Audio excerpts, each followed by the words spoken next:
Alors je ne sais pas quels sont les responsables de cette fabuleuse idée marketing qu'ils ont eu à nous balancer 3 titres différents pour le prochain Spider-Man. Je ne sais pas si c'est Sony ou Marvel Studios, mais en tout cas, ils ont réussi à jouer avec nos nerfs. Bonjour, bonsoir, j'espère que tu vas bien. Moi c'est Zino, j'espère que tu es bien installé parce qu'aujourd'hui on va parler de Spider-Man et moi voilà, je suis content quand on parle de Spider-Man de manière positive, je suis très content.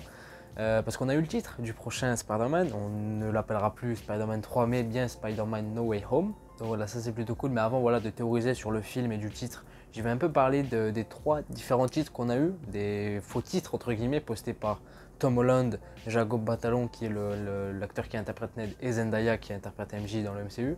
Ils sont très forts, ils ont réussi à nous titiller et pour le coup c'est une très bonne idée marketing. Alors oui, ces titres-là étaient faux, mais avant qu'on ait réellement le vrai titre, je pensais que ces 3 titres-là, que ce soit au niveau des titres, Home Phone ou Home Wrecker ou Home Slice, je pensais qu'on allait avoir certains indices concernant le titre ou autre. Et en fait, je me suis concentré sur les différentes couleurs de ces 3 titres différents, le vert, le gris et le rose.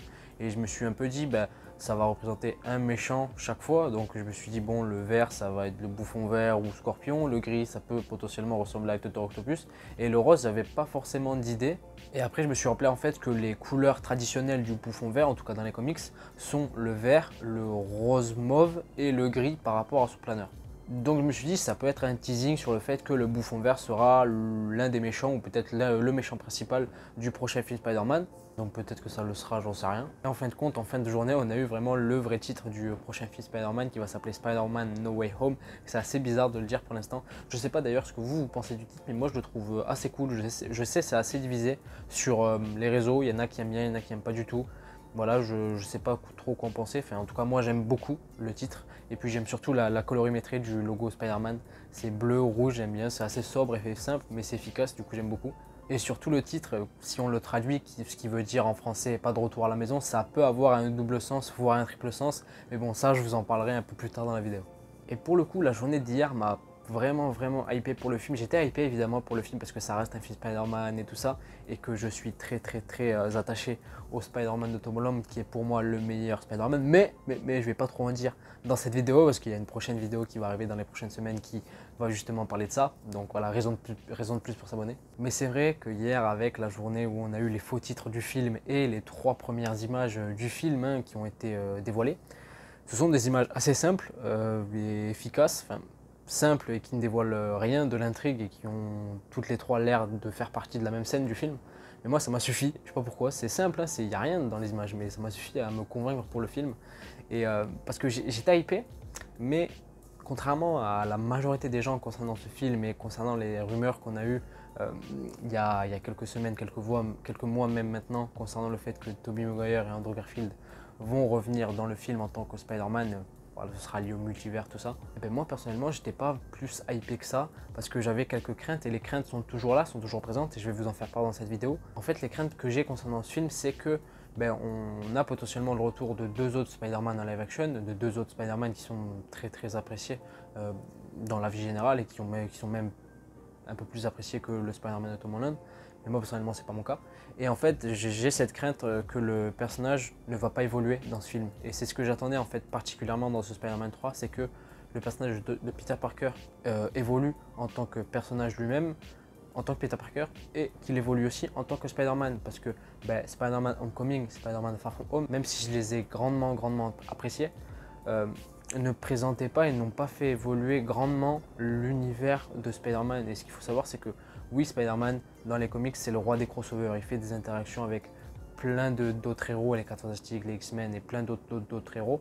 Mais en fait, il a un univers à lui qui est bien riche. Et pour l'instant, dans le MCU, en tout cas, surtout avec Homecoming, Far From Home, ça le développe un peu plus, surtout avec la fin. Mais voilà, on n'avait pas cet univers de Spider-Man qui était vraiment développé et introduit. Même si bon, il était introduit, mais c'était pas hyper développé du coup. Et en fait, avec ce Spider-Man 3, je m'attendais vraiment à ce que ce film-là développe encore plus l'univers bien spécifique de Spider-Man avec le Daily Bugle, Norman Osborn, Oscorp, Curtis Connors et plein d'autres choses de l'univers de Spider-Man.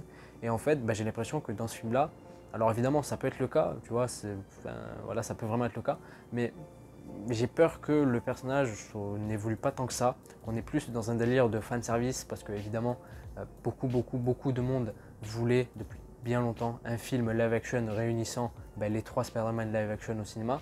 Et bon, ça va sans doute être le cas, même s'il n'y a rien d'officiel concernant les rumeurs de Tobey Maguire et Andrew Garfield pour l'instant. Mais qu'on allait tomber dans le film fanservice qui est là juste pour ramasser un plus grand nombre d'argent, voilà, qui va taper le milliard. Bon, ça va sûrement taper le milliard parce que c'est Spider-Man et tout ça.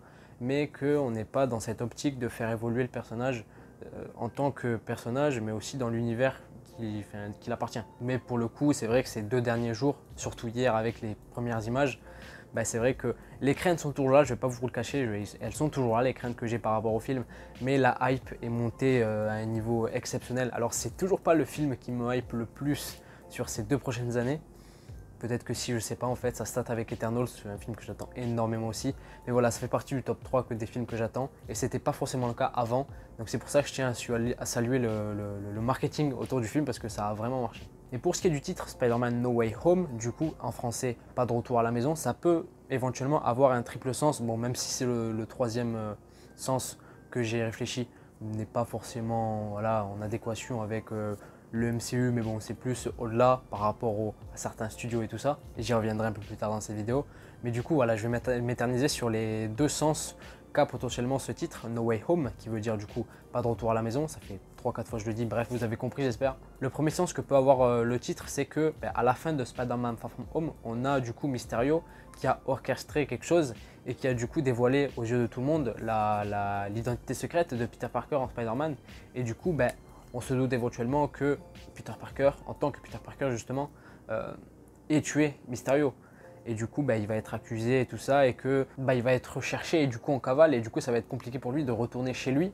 Du coup, pas de retour à la maison et qui va sans doute se cacher, peut-être dans le Sanctum Sanctorum de Doctor Strange qui est dans le film justement. Donc voilà, ça c'est le premier sens, et le deuxième sens c'est lié évidemment aux rumeurs concernant Tobey Maguire et Andrew Garfield dans Spider-Man, et du coup au multivers, c'est que ces 2 Spider-Man là vont être potentiellement bloqués dans notre univers à nous, dans notre monde à nous du MCU, et que ils vont pas forcément dans un premier temps pouvoir retourner chez eux, du coup pas de retour à la maison aussi pour eux. Donc ça peut avoir un double sens. Et le troisième sens concernant le titre, c'est que pas de retour à la maison, c'est-à-dire qu'à peut-être après ce film, éventuellement, le personnage aura fait ses adieux avec le Marvel Cinematic Universe et qui va être repris du côté de Sony, parce que pour le coup, le personnage et les licences Spider-Man appartiennent à Sony, ils n'appartiennent pas à Marvel Studios, hein, mais il y a juste un deal entre les deux, mais Sony est toujours propriétaire de Spider-Man et de l'univers qui l'entoure. Et du coup, potentiellement après ce film, il y a des rumeurs qui sont sorties il y a quelques mois, voire années maintenant, concernant ça. Le Sony va récupérer le personnage et l'univers, et il n'y aura pas de retour du coup à la maison dans le MCU. Donc voilà, je pense que j'ai tout dit concernant le titre dans cette vidéo. J'espère que vous avez kiffé. Donc voilà, Spider-Man No Way Home maintenant, c'est plus Spider-Man 3. Un film que j'attends énormément, en vrai, franchement, c'est vraiment un film que j'attends énormément. C'est un film qui a gagné en hype pour ma part par rapport à la journée d'hier, qui était assez chargée et assez consacrée aussi à Spider-Man quand même. Donc encore une fois, en termes de marketing, c'est très fort. Je sais pas qui a eu l'idée, mais en tout cas très fort. Bref, j'espère que vous avez kiffé la vidéo. Faites-moi part un peu vous de vos avis concernant le titre et de vos théories aussi concernant le titre. Je sais qu'il y en a beaucoup qui tournent sur les réseaux, et faites-moi part du coup de vos théories à vous. Ce serait intéressant d'en débattre dans les commentaires justement. N'hésitez pas à liker si vous avez kiffé la vidéo, partagez tout autour de vous aussi. Vous n'êtes pas obligé évidemment, vous faites ce que vous voulez, mais ça me ferait extrêmement plaisir. Et abonnez-vous, vraiment, ça m'aiderait beaucoup. Ça me ferait extrêmement plaisir. Là pour le coup, vous n'êtes pas obligé encore une fois, mais voilà, vous le pouvez. Et ça me ferait le plus grand bien. Et moi du coup je vous dis à la prochaine, je vous dis à demain surtout, parce que WandaVision épisode 8, épisode très attendu, donc j'ai très hâte. Ça sort dans quelques temps maintenant, dans quelques heures même. Donc voilà, abonnez-vous, portez-vous bien, c'était Zino, je vous dis à la prochaine. Ciao. Et c'était cool. Bravo Zino.